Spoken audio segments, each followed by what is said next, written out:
death gives meaning to life, that kind of nonsense. These are bad misconceptions, but they're not funny. They slow humanity down and they are costing lives. One truth has sat quietly in the background of our lives, unchallenged, undefeated, unshakable.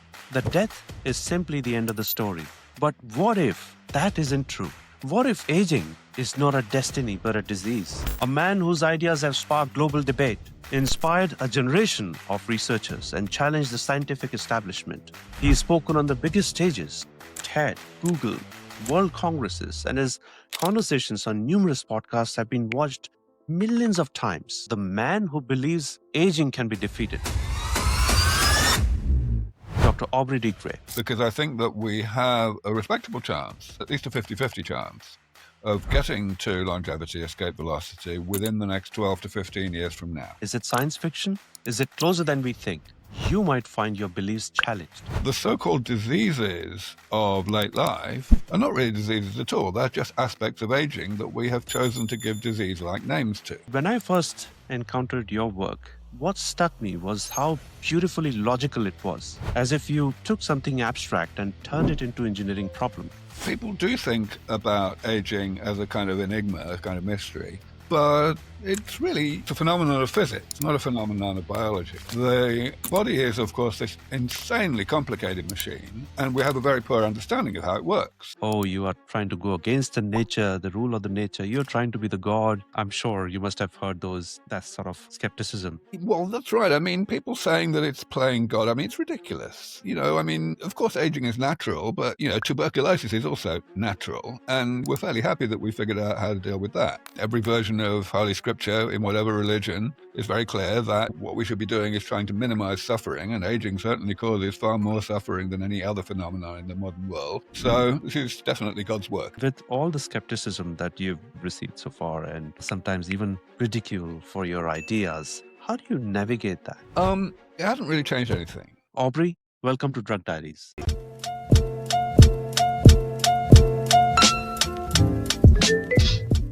Before we jump into today's episode, I just want to say something from the heart.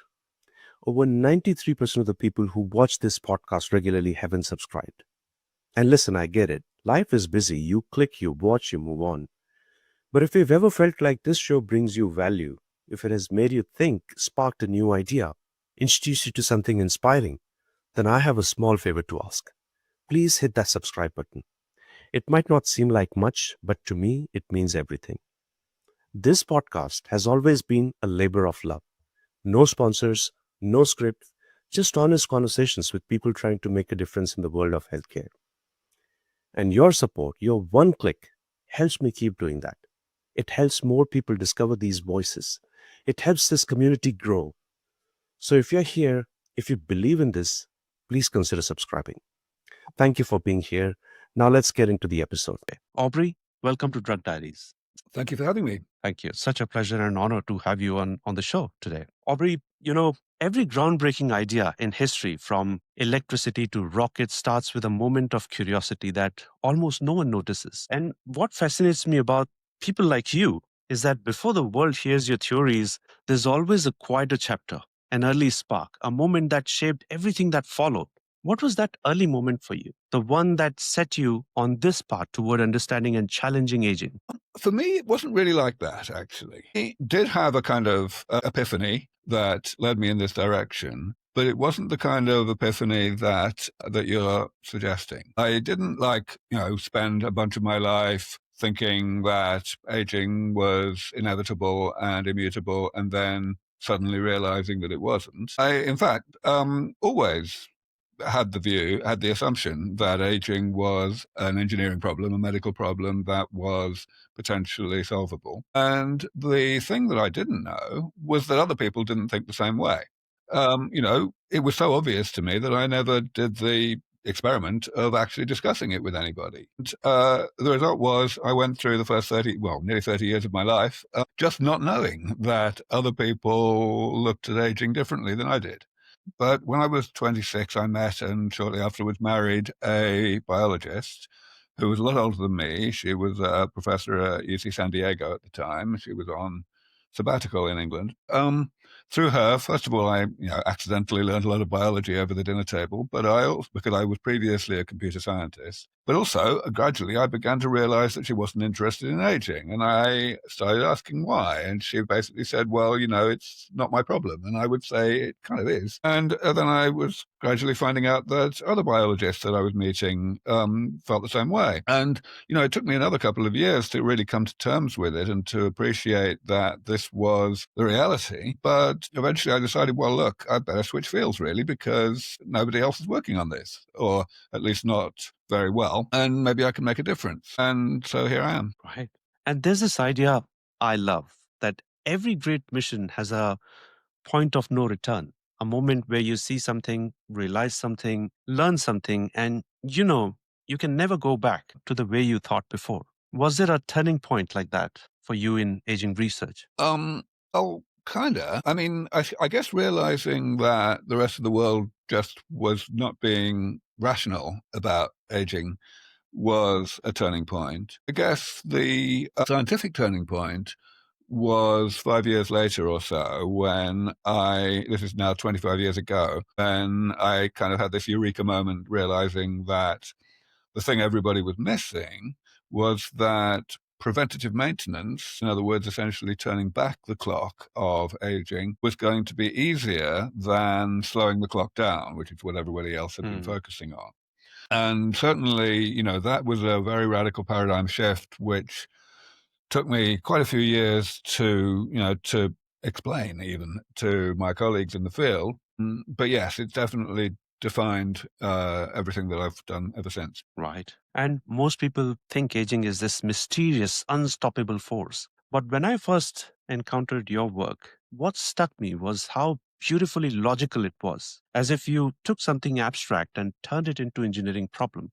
For someone hearing this for the first time, how would you explain the idea of aging as damage that can be repaired? Yeah, I mean, you're right. People do think about aging as a kind of enigma, a kind of mystery, but it's really very easy to explain what aging is in a manner that demystifies it. Because really, aging of the human body or of any living organism is no different, in essence, from aging of a simple man made machine. It's a phenomenon of physics, not a phenomenon of biology. What happens is that, like any simple man-made machine, the body does damage to itself as a consequence of its normal operation, and that damage progressively accumulates. The body is set up to tolerate a certain amount of that damage, just as a car is set up to tolerate a certain amount of rust, for example. But eventually there's more damage than what the body is set up to tolerate, just as, eventually when there's too much rust on a car, the doors fall off. Similarly, eventually when there's more damage in the body than what it has been built to tolerate, we start getting sick and eventually we die.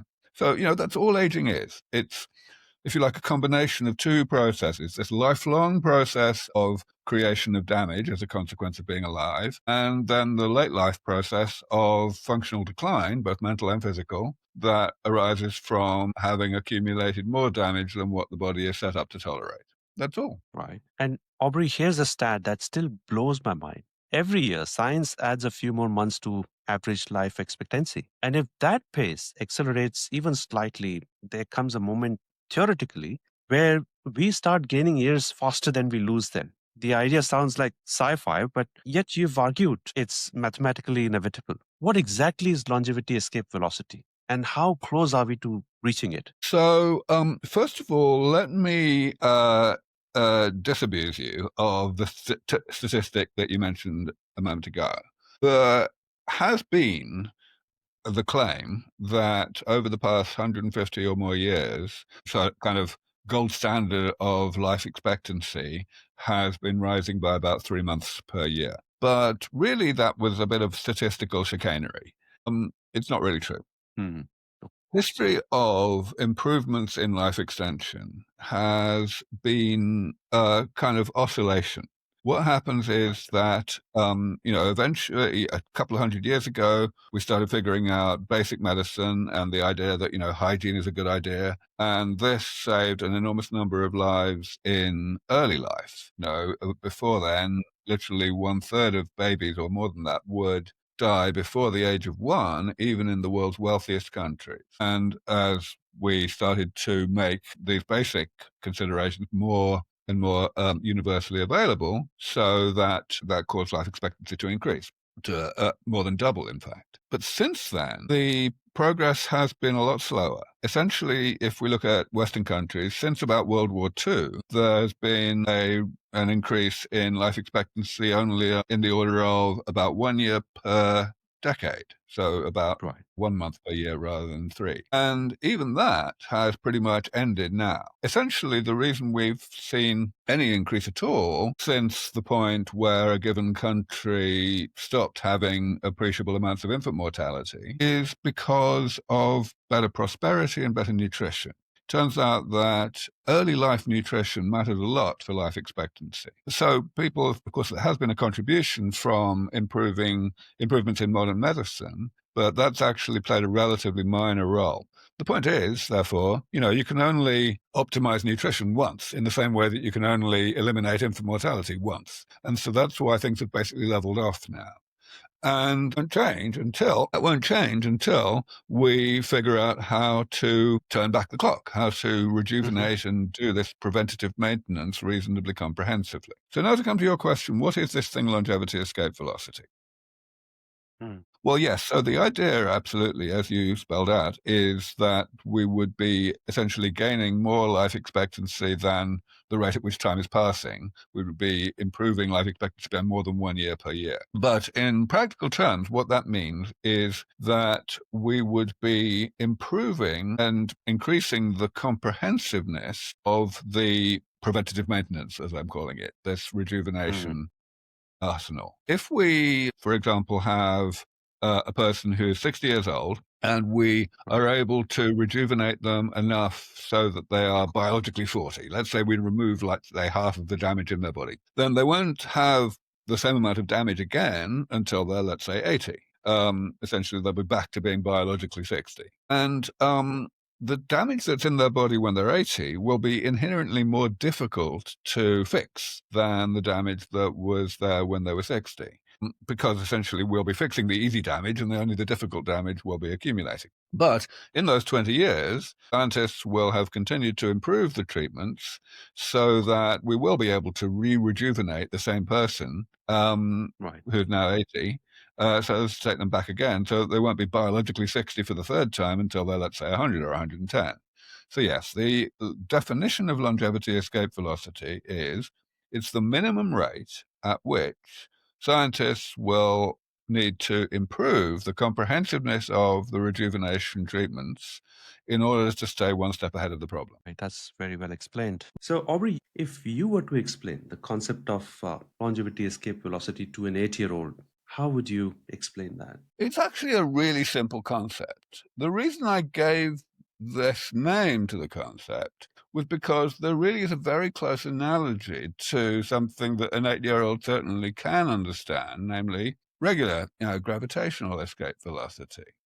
We all know that if you throw something up in the air, it comes down, and if you throw it harder, it still comes down, but it goes higher before it comes down. It takes longer. And we know that there is a certain speed at which you can propel something upwards, at which it doesn't come down ever, because the nature of gravity is that gravity gets weaker and weaker as the thing goes higher and higher, and it just keeps going. So the concept of longevity escape velocity is very similar.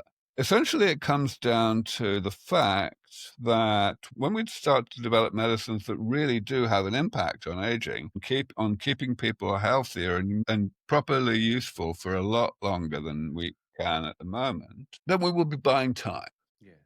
It's essentially a case of, like, if you take someone who's 60, and as and when we develop medicines that can rejuvenate them so that they're biologically 40, in other words, the amount of damage in their body is the same as the average 40-year-old who has not received any of such medicines, then, it's going to take another 20 years before they become biologically 60 again. And 20 years is a nice long time in research, which means that during those 20 years, people like me are going to have continued to develop improvements to the treatments such that when the person gets to be 60 again, even though the damage that's in their body will be inherently more difficult to fix because it will consist only of difficult damage that the original treatments were unable to fix. Right. Nevertheless, by that time, we will have treatments that can fix some of that difficult damage.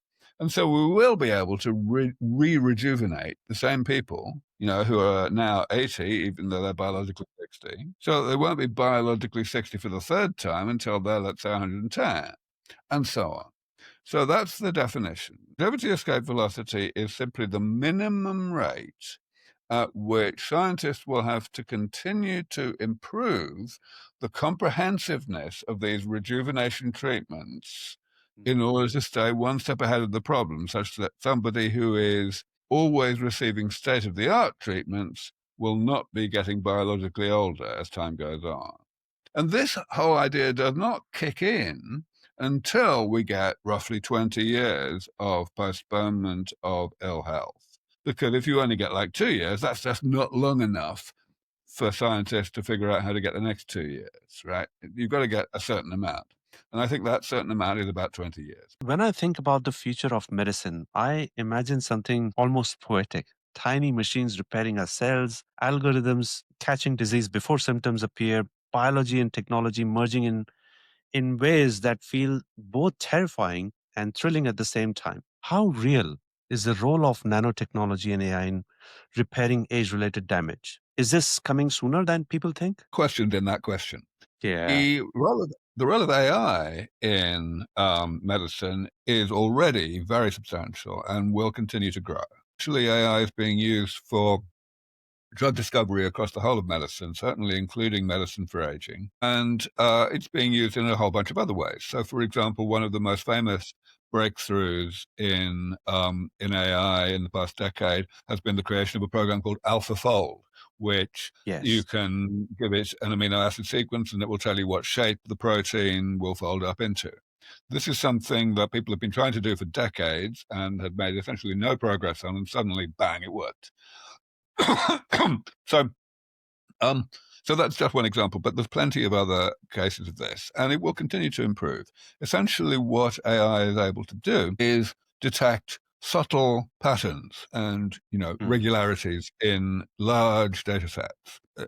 Of course, as time goes on, we're getting more and more data from medical devices that can monitor the body in all manner of different ways, and can detect, what impact a given drug or a given treatment is having. It will basically allow, AI will basically allow us to accelerate the process of drug discovery enormously as a result of this. Nanotechnology is a word that means different things to different people. It was first introduced by Eric Drexler as what's now often called molecular manufacturing, which basically means making very tiny machines, as you say, that can be directed to do pretty much anything. And people have certainly considered the possibility that these kinds of nano machines could have medical utility over a lot of different ways. However, honestly, it looks like we're still a very long way away from being able to build such machines at all.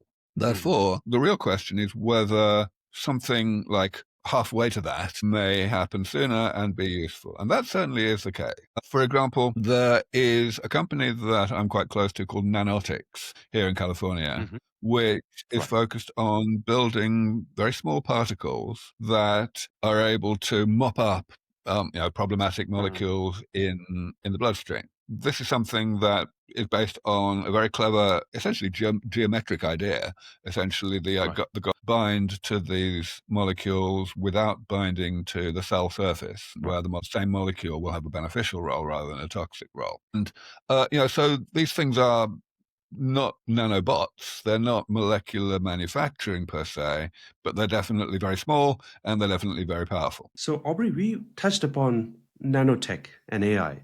Can you paint a picture for us? What might a nanobite actually do inside my body? Is it like a tiny robot swimming in my bloodstream, or is that a sci-fi exaggeration? So, in order to answer that question, we need to step back a little bit and do some defining of terms, because the terms nanotechnology, nanobot, and so on are used in multiple different ways by different people. So the correct use of these terms is as follows. There is this thing called nanotechnology, but that kind of falls into two parts. There are nanomaterials, which basically means particles that are very small, less than a millionth of a meter across, but that are constructed in traditional ways. And then there is a completely different sector called molecular manufacturing, which is all about constructing things literally atom by atom in a manner that can create structures which we could not create more straightforwardly. Now, the reason why this is an interesting distinction is because the things that one might theoretically be able to create using molecular manufacturing may be able to do things that we cannot do any other way. What is being contemplated in that space is machines which are essentially the same size as proteins. And of course, proteins are naturally able to do very many things. They're very versatile. But there are some things they can't do. And theoretically, we might be able to construct machines in this new way using molecular manufacturing that could do those things. And that could be useful in many, many areas, including medically. Lots of work has been done. I should really give a shout out to the person who's definitely the world leader in this area, a guy named Rob Freitas, whom I've known for 25 years at least, in regard to, the design of structures that could do things that would be awfully useful in the body for medical purposes. However, right now, this is all like hypothetical, because the fundamental machinery that is necessary to build these molecular machines, these atomically precise things, is still lacking, still a long way away. Now, I am always very aware that things that seem to be a long way away can suddenly happen out of the blue. This is the nature of technology. Sometimes just like complete miracles happen, step changes in like what's possible. This happened, if we just look at biotech, we can say that this happened with induced pluripotent stem cells 19 years ago. It happened with CRISPR a few years later. It's happened with AlphaFold in the past few years. So we know that this happens. So I would not bet my house that that properly atomically precise manufacturing really is still decades away. I would guess that it's still decades away, but I might be wrong. So, Aubrey, I sometimes wonder, if someone wakes up in 2040, how will AI and nanotech change their, let's say, annual health checkup? So I've always said that it's a waste of time to try to speculate about the distant future. And, because there are just too many unknown unknowns, things that are going to happen, especially technological advances, that will completely disrupt the world to the extent that everything one thought one could predict and thought one could have an opinion about is irrelevant. We can think, if we go back 50 years from now, back 50 years ago, the internet basically didn't exist.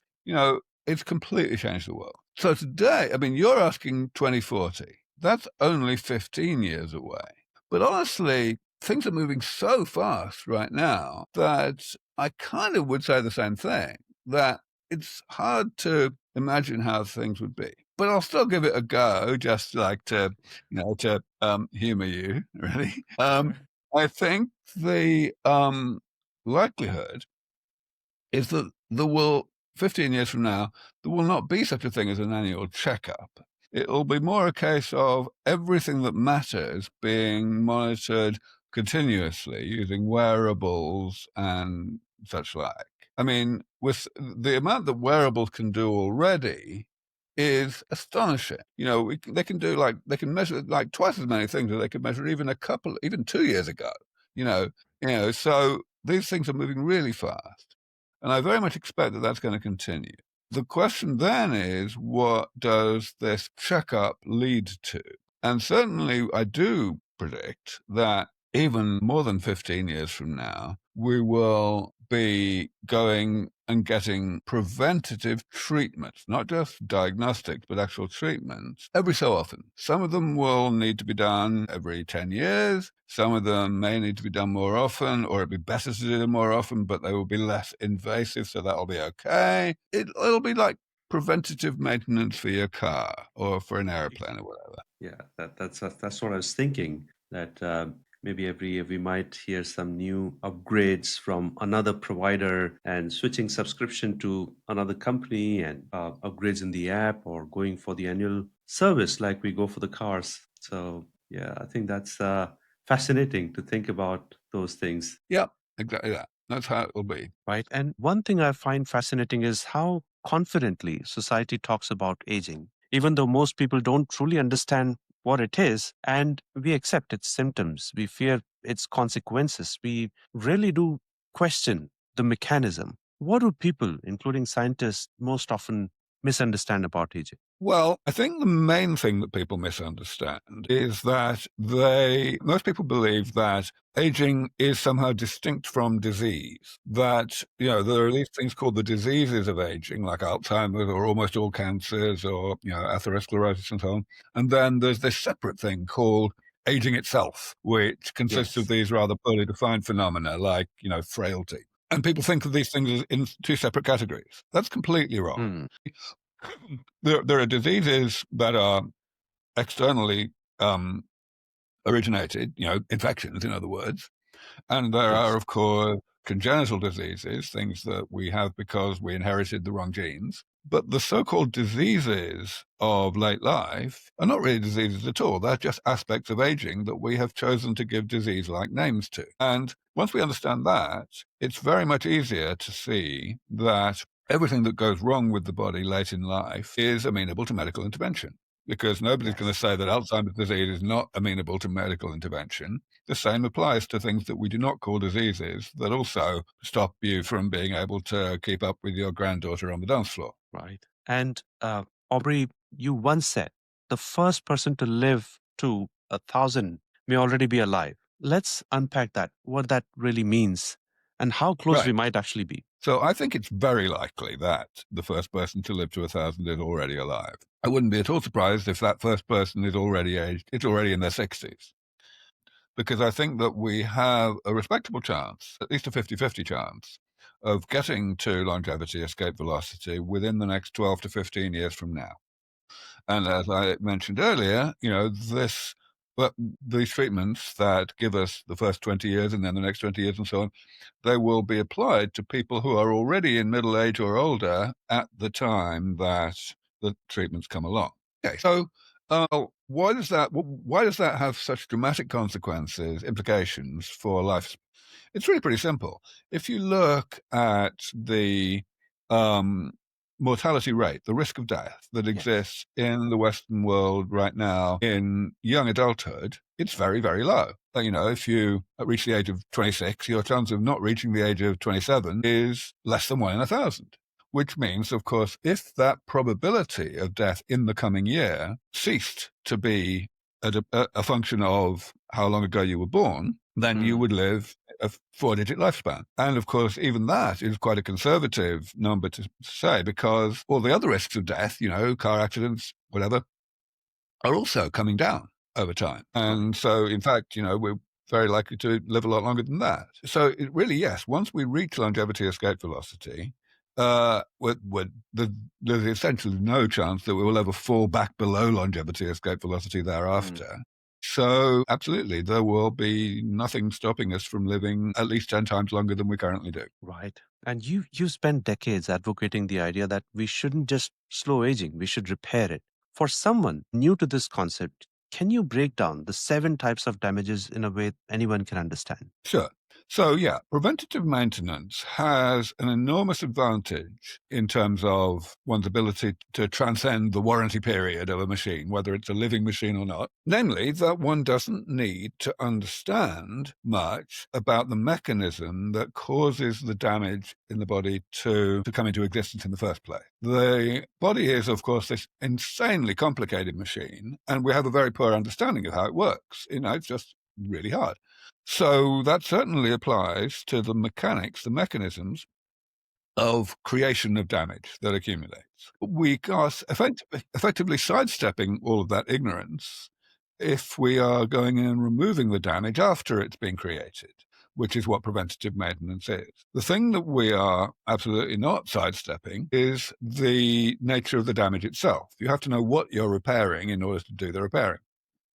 So, absolutely, even though the body is such a complicated machine, we have to characterize the damage that it does to itself. And the first step in doing that, the first step that I took 25 years ago, was to essentially classify the many, many types of damage that the body does to itself into a relatively small, manageable number of categories, just 7 categories. And this is a very important first step, because the purpose of this classification is to essentially line up these categories with treatments, with generic ways in which we can actually do this preventative maintenance, this damage repair.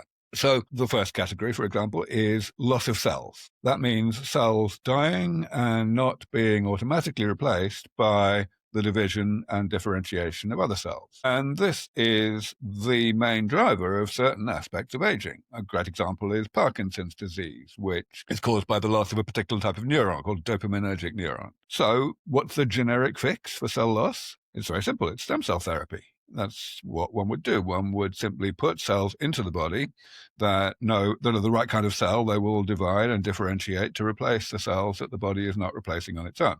And sure enough, in Parkinson's disease, this works. It was first tried more than 30 years ago. A group in Sweden had a go at this, and it only occasionally worked back then, essentially because we knew almost nothing about how to manipulate stem cells in the laboratory before injecting them. And so most of the patients didn't get the right kind of cells. But now, of course, we know a huge amount about how to manipulate stem cells. And so there are literally, I think, 5 clinical trials going on right now using stem cell therapy for Parkinson's disease, and everyone's very optimistic. But of course, the point is that there may be other areas of aging in which cells are lost. For example, in the heart, there is a type of cell called a pacemaker cell. We lose them progressively over life, and eventually, even if nothing else goes wrong with the heart, the brain ceases to be able to tell the heart to carry on beating, and so it just stops. And so theoretically, one could replace these pacemaker cells using stem cells. Another example is the thymus, which is a very important component of the immune system.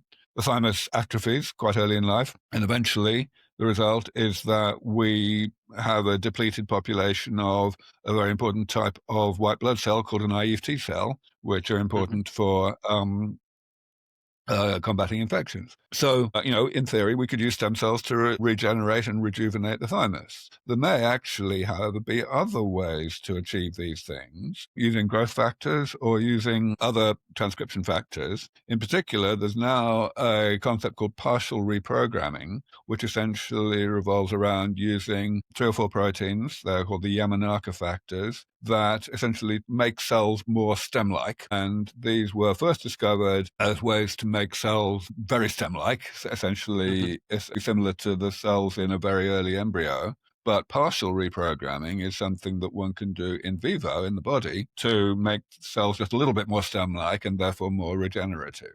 And this may also be a way to eliminate, to combat cell loss in some tissues, such as the bone marrow.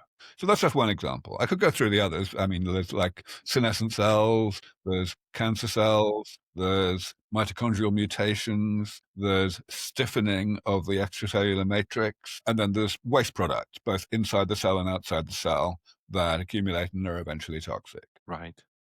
And if I walked into your lab today, what would I see? What are the most exciting experiments happening right now that you are particularly excited about? So a critical thing to bear in mind is that because this is a divide and conquer approach, you've got these several categories of aging, and within each category, you've got lots of examples that have to be worked on individually. That means that the work that we're doing in my LAV Foundation is just the tip of the iceberg. There's work going on across the entire medical community developing these things. In fact, most of the treatments that I have listed and been talking about all this time have now got far enough that they're being pursued in the private sector, in startup companies or in big companies. Perhaps the biggest one is Altos Labs, which is largely focused on this thing, partial reprogramming, that I just mentioned. So It's not just our lab. In fact, at LEV Foundation, we are not focused on developing these components. That's something that was the focus of my previous organizations. Now, LEV Foundation, we're taking the next step, which is putting these components together. Some of these components are working well enough, at least in the laboratory in mice, that it's time to determine how we can do multiple different things to the same mice at the same time and see if we can get an additive benefit relative to the benefits that each of these things achieves individually. And, it's very heartening that we can do this now, that there are enough ways, very different ways, to extend mouse lifespan a bit by doing some damage repair. There are enough of those that it's possible to take maybe as many as 8 of them and do them all to the same mice at the same time and see what happened. The first experiment that we did along those lines, which started about 3 years ago, we took 4 interventions. 3 of them were damage repair, and 1 of them was a drug called rapamycin, which is what's called a calorie restriction mimetic. And we put them all together, and sure enough, we did indeed see a greater benefit when you do 3 types of damage repair altogether than when you only do 1. Right. And pardon my ignorance, but is rapamycin similar to GLP-1 that restricts your calorie intake or? Not really, no. Rapamycin has been around for a very long time, much longer than the GLP-1 agonists, and it tricks the cell, not the body. So what GLP-1s do is they essentially suppress appetite. They make it easier to eat less. But rapamycin and other drugs like it, they don't actually make you eat less. They just make the cell think you're eating less. Essentially, rapamycin works by interfering with protein synthesis in the cell. And the cell detects reduced rate of protein synthesis and interprets it, if you like, as having too little food, because, of course, proteins have to be made from amino acids that come from the food. And so the cell essentially switches into a mode that does more damage control, if you like, not exactly damage repair, but damage control than normal. Essentially, this is an evolved response. When an animal is in an actual famine, actually isn't getting enough food, then the animal's metabolism alters in a manner that maximizes its chances of passing on its genes to the next generation. If you have offspring during a famine, you're kind of wasting energy because your offspring are unlikely to survive long enough to have their own offspring because they'll die of starvation first. Whereas if you can hunker down, so to speak, and outlast the famine, then you've got a better chance. So this is why calorie restriction has this effect, why reducing calorie intake makes you live longer. The bad news is that in long-lived species like humans, the effect of calorie restriction, or indeed of these drugs that trick the cell into thinking it's in a famine, the impact is much weaker in long-lived species than it is in a mouse, for example. So this is definitely not the holy grail, but it's better than nothing. Yeah, I think there's a lot of debate going on around intermittent fasting these days. What's your take on that? You just mentioned briefly, but if right, so all of these things, whether it's calorie restriction as classically defined, or whether it's intermittent fasting, or whether it's calorie restriction mimetics, they all work basically the same way. They cause the cell, cause our cells to switch into this kind of hunkering down mode that reduces the rate at which these various types of damage I was talking about accumulate. But as I say, long-lived species like humans, amount of reduction, the amount of slowing of damage creation is much less than it is in a short-lived species. Right. There are also theories that if you fast for 72 hours, then your body starts to produce stem cells and they go around and eat all the senescent cells and damaged cells, cancerous cells, and it gives you a boost to your immunity and a lot of benefits that I've heard about. Yeah, I mean, certainly the immune system is a huge component of the body, and the decline in the immune system is a huge component of aging. Fasting doesn't really do that. I mean, it causes a lot of things to change in the body, but it doesn't really rejuvenate the immune system. It just kind of, potentiates it, if you like. Right. Okay. That's really revealing. And you've talked about the pro-aging trance and this psychological comfort zone humanity lives in.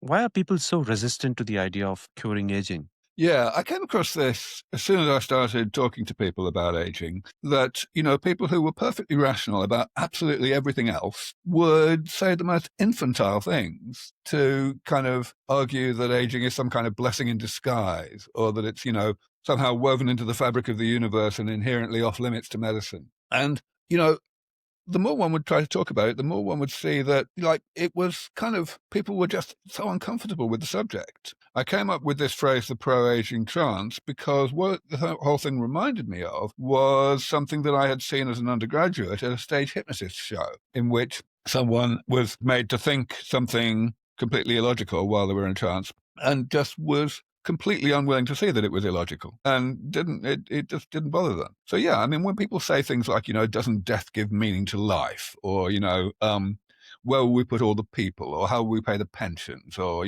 won't dictators live forever? These bizarre that people can actually genuinely believe these things. And so my explanation for this, the reason why I feel people are like this, is simply because people are so terrified of getting their hopes up. They're well aware that aging is horrible, and they're also well aware that there's nothing we can do about it yet. And they don't know how soon we will be able to do something about it, because, people have been coming along, foretelling the end of aging since the dawn of civilization, more or less, and they've always been wrong, so why would I be right? So that's fair enough. But the point is, that means that from a psychological point of view, the only option really that people have is to find some way to put aging out of their minds and get on with their miserably short lives, rather than being preoccupied by this terrible thing that's going to happen to them, or probably going to happen to them sometime in the future. And, I can kind of relate to that. I can kind of understand that. But, of course, now that we have a plan, now that we have some idea of how we might go about bringing aging under medical control, this attitude becomes a huge part of the problem. It made sense when we genuinely didn't have a plan, but now it really dampens humanity's enthusiasm, humanity's determination to bring aging under medical control sooner rather than later.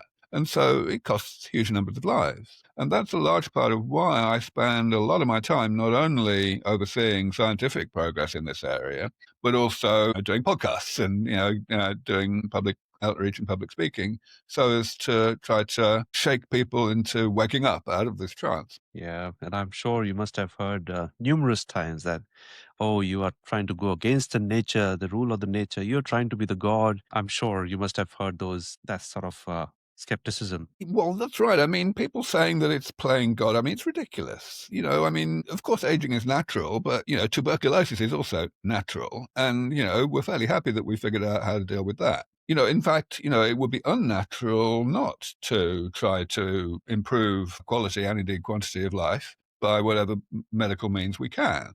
We are evolved or built to try to improve the world by whatever means. So, if anything, it would be like, going against God's wishes not to do this. Every version of Holy Scripture in whatever religion is very clear that, what we should be doing is trying to minimize suffering, and aging certainly causes far more suffering than any other phenomenon in the modern world. So, this is definitely God's work. And with all the skepticism that you've received so far, and sometimes even ridicule for your ideas, how do you navigate that? And has it changed the way you communicate science? It hasn't really changed anything. And that's largely because it didn't surprise me at all.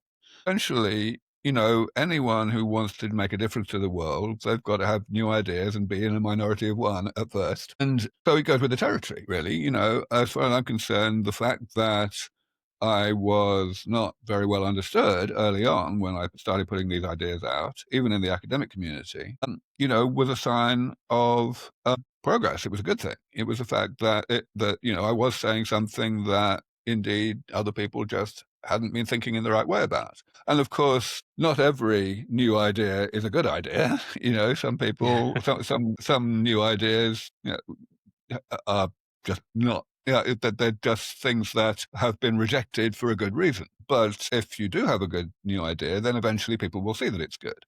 And so, I just persevered and engaged my colleagues to dig deeply into the ideas I was putting forward and to justify their skepticism of what I was saying. And I always won. I always was able to explain and change the minds of people that I was speaking to. So the more that continued, the more confident I was that I was really on the right track.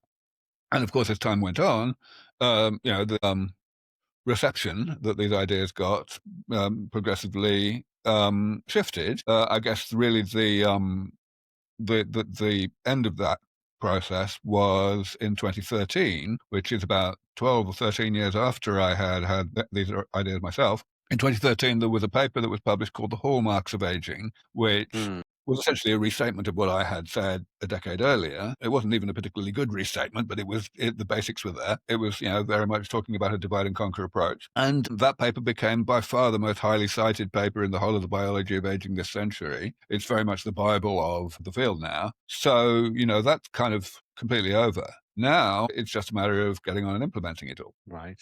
And I sometimes wonder if you've ever come across any of the quantum physicists who believe in this idea of simulation theory, and how would they react to this concept of longevity and Well, there's actually not just quantum theorists, but plenty of people are quite keen on the idea that we're living in a simulation, but it doesn't really change anything. It's not anything that we can do anything about. Yeah, that's fair. And being a pioneer often comes with personal sacrifice. What's been the hardest part of standing by a vision that many considered impossible?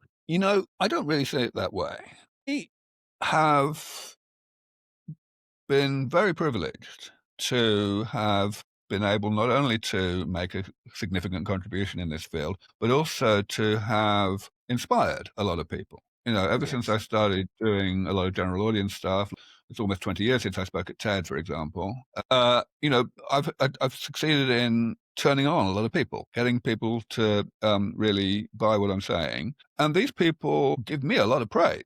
I get a lot of positive feedback all the time. So the people I really look up to are the foot soldiers, not the pioneers. I mean, I'm the pioneer, but the people who are just as committed as I am to the cause of bringing aging under medical control. They work just as hard as I do, and nobody comes up to them in the street and asks for their autograph or whatever. Yeah. So they're much more self-motivated. That's a lot harder. For me, it's easy. I get all the positive feedback all the time. Yeah. So you've taken all these hits, pushed through resistance, and yet you're still here, still fighting time itself. So where does the story go next? I wish I knew.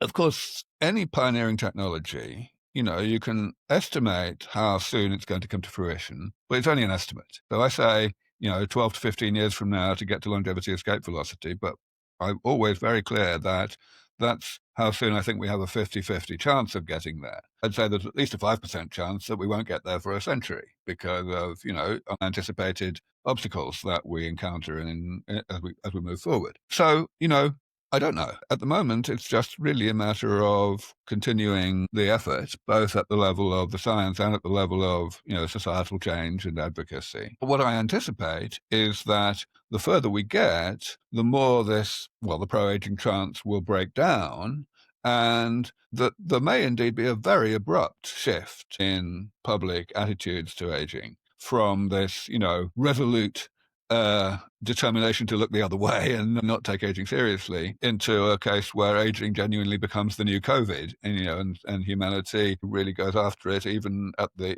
a temporary cost to that in terms of financial expenditure or whatever. I think that's going to be quite abrupt, and it may happen quite soon, like in the next 5 years or less, just because it may be triggered by progress in the laboratory, in laboratories like mine. Yes. But we'll see. Right. And looking at the pharma and biotech's role, how do you see the pharmaceutical and biotech industries evolving in the next decade to support longevity therapies? And do you think they are ready for this paradigm shift? Yes, I do. So people often suggest that the medical industry is going to be opposed to this on the basis that the medical industry currently revolves around making its money by keeping sick people alive, rather than by stopping them from getting sick in the first place. But that's, I think, short-sighted. Because at the end of the day, the medical industry, just like any other industry, will follow the money. They respond to demand. So at the end of the day, if the public were to get behind the idea of preventative medicine and preventative maintenance, then the industry would totally follow the money. The skills involved, the technical expertise, is the same as it is for developing medicines that keep sick people alive. So it's not as if there's any kind of inherent reason why the industry would be reluctant. And we've seen waves of hype and skepticism in the space of funding and commercialization. What realistic pathways do you see for longevity therapies to become accessible and scalable? That's really not going to be a problem. The reason I say that is because at the moment, when we do not have medicines that can powerfully postpone age-related decline, that age-related decline is extraordinarily expensive for society. We spend the vast majority of our medical budget on the health problems of late life. And if we have medicines that can stop people from getting that way in the first place, then we will save that money. Now, of course, we'll be spending some of that money on the preventative medicines themselves, but that's fine because, even in the early stages when those medicines may be quite expensive to deliver, they will still easily pay for themselves many times over very quickly as a result of the medical expense that will be saved. And that means that from the point of view of any government, there will be a straightforward mercenary economic imperative to ensure that these medicines are made available to everybody who is old enough to need them, regardless of ability to pay. Now, of course, different countries have different medical systems, different ways of paying for medicine, but that doesn't really change anything. Governments can twiddle the right knobs, give the right incentive structures, the right subsidies and so on, so that everybody benefits from all of this. And if they don't, then the country goes bankrupt, relative to countries that are doing this. So, I think that it's completely misguided to suggest that there will be any kind of limitation on the availability of these medicines once they come along. Right. And if we can live significantly longer, what should we do with that time? Have you ever thought about this? How might this reshape our purpose, relationships, or even the sense of mortality? So there's a few questions. Let me unpack that because there's a few questions there. First of all, the question of what one does with having more time is one that is going to confront society pretty soon, regardless of any progress against aging, because it's also going to be the consequence of AI and the resulting rise of automation. We will not for long have a society based on essentially full employment. And, that's a pretty good thing in my view. I think that it's a bit of a shame that most of us have to spend so much of our time doing things that we would not do unless we were being paid for them. That's great. But it does still mean that, there's going to have to be something that fills the gap in terms of giving, people a sense of purpose and self-esteem and so on. And, that's a big restructuring. And I believe that that's going to happen, with very high probability anyway, way before we get to have to worry about, living a long time and filling our days. The second thing is that, the role of novelty in our lives has always been important. And we seek novelty. Maybe we seek it less when we get older, but that's largely because of aging. So there's absolutely no reason why someone who's 150 years old and who is still biologically, including mentally, like a young adult, would not have the same drive for novelty that a young adult has. And of course, as technology progresses, there are more and more options for what kinds of novelty we might be thinking about.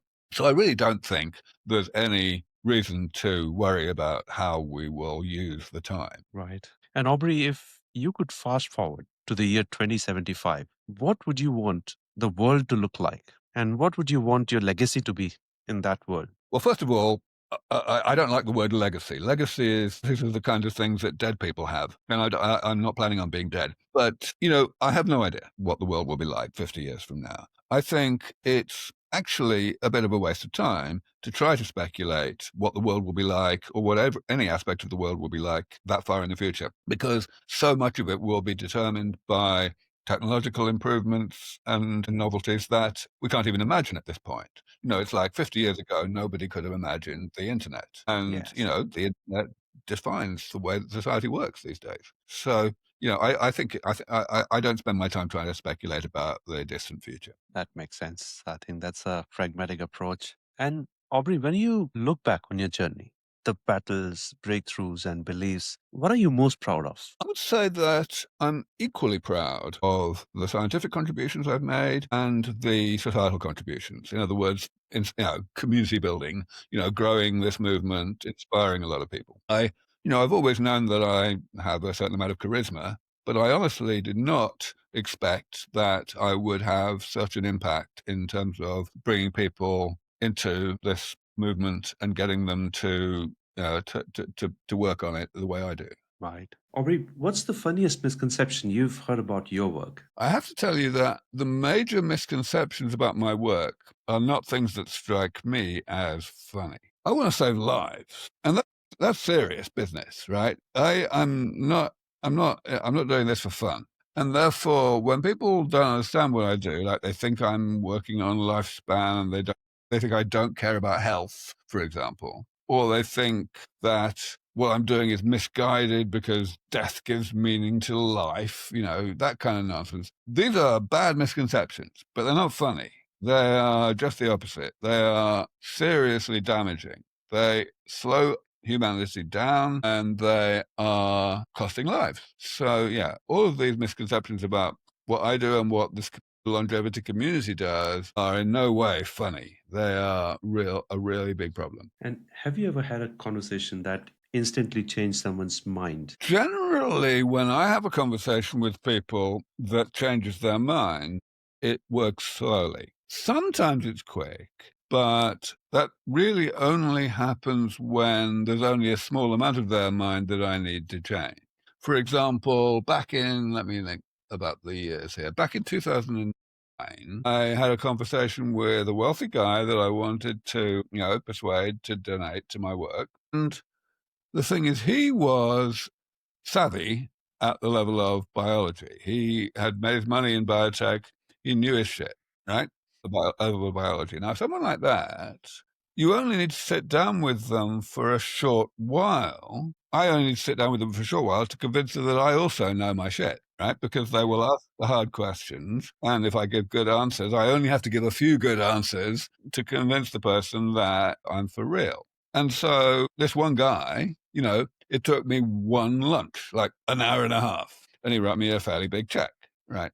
Normally, it takes quite a lot longer than that. And that's how it ought to be, because people who are not biologists they're going to need longer. They're going to need to ask more questions and hear the answers and believe the answers in order to convince themselves that they can trust me to spend their money wisely. So yeah, that's the kind of spectrum. Right. And I hope they're still to date happy about how you spend their money. I think I have done well with all the money that I've been given. And I intend to carry on that. No doubt. And there's another question I'm going to ask you, which may sound a bit controversial, but there are two concepts with regards to aging. One is you live your life responsibly, do everything right, work out, 3 or 4 times a week, eat healthy, sleep well, and then the aging technology will help you augment whatever you've done so far. And the second concept is that you do whatever you want, but once we catch up in terms of the technological evolution, you are safe. The technology will take care of everything. So what's your view on that? Well, I mean, both of these things are true in principle. Both of these ways of thinking about it are true in principle. But of course, the problem with all pioneering technology that's coming along in the future is we don't know how soon it's going to come along. So really, the two alternatives that you just described are not alternatives. They are complementary. The more that we do today with the technology that is already available to keep ourselves healthy, the greater our chances of benefiting from the technologies that are not available today that are still being developed by people like me. And, it's all probabilistic. That is fundamentally why it is just mathematically irrational to focus one's motivation in this regard on oneself or even on one's loved ones. the only thing that makes mathematical sense is to focus on humanity in general. I do a lot to hasten the defeat of aging. I very much hope that I bring forward the defeat of aging quite a lot. But certainly I can't pretend that I bring forward the defeat of aging. My work is bringing forward the defeat of aging by more than, let's say, 10 years. That's impossible. And, 10 years is a long time, but for a given person, even if they're if you like, on the cusp of making it to longevity, escape velocity, or not making it, still, 10 years of difference in how soon we get to longevity, escape velocity, is like a 10% difference in one's probability of making the cut, rather than, you're going to make it anyway because, it's young enough, versus you're not going to make it anyway because you're too old. And, that's not very, it's a bit underwhelming, really. And of course, for most people who are not so privileged as I am to be in this position of making a big difference to the crusade, it's a lot less than that. Very tricky to get to get excited about. Whereas if one is focused on the humanitarian aspect, it's completely different. 110,000 people die of aging every day. And that means that every single day that I bring forward the defeat of aging, I'm saving 30 World Trade Centers. I mean, for crying out loud, that's actually quite easy to get out of bed for, right? Exactly. And even somebody who's doing, 1% as much as I'm doing to hasten the defeat of aging, they're saving like one World Trade Center every 3 days, right? That's still a hell of a lot of lives. And Aubrey, every episode ends with a question that reveals something more human, something beyond the science. What's the one message you want listeners to take away from your life's mission? I don't really want to bring it down to one message. Let me give two messages. First of Sure. all, aging is not a mystery. The way I define aging as the combination of these two processes, it's for the purpose of demystifying it. And I feel, that's something that is hard to get across to people. People kind of sustain their pro-aging trance, but partly by kind of holding the concept of aging as a kind of on a pedestal, saying that we don't understand it. It's nonsense. And the second thing is that aging is not a good thing. Aging causes suffering, and there's no amount of excuses that one can make for aging, as some kind of blessing in disguise that will in any way, outweigh or counterbalance the simple fact that aging causes an astronomical amount of suffering, and that we have a moral obligation to do something about that. That's a wonderful message. And that brings us to the end of our today's conversation, Aubrey. And thank you so much for being here with us today. Thank you for having me. Thank you. And I think what you've given us isn't just science. It's a new way of thinking about aging, about possibility, and about the future of human health. Your work challenges everything we have been taught to accept. And that kind of courage is rare. Whether people agree or disagree with your predictions, the world is undeniably different because of your voice, your research, and your persistence. So, on behalf of our global audience, thank you so much for your time, your clarity, your vision. It's been such an honor to sit with you and have this conversation. Thank you so much for joining us on Drug Diaries today. You're very kind. Thank you. Thank you.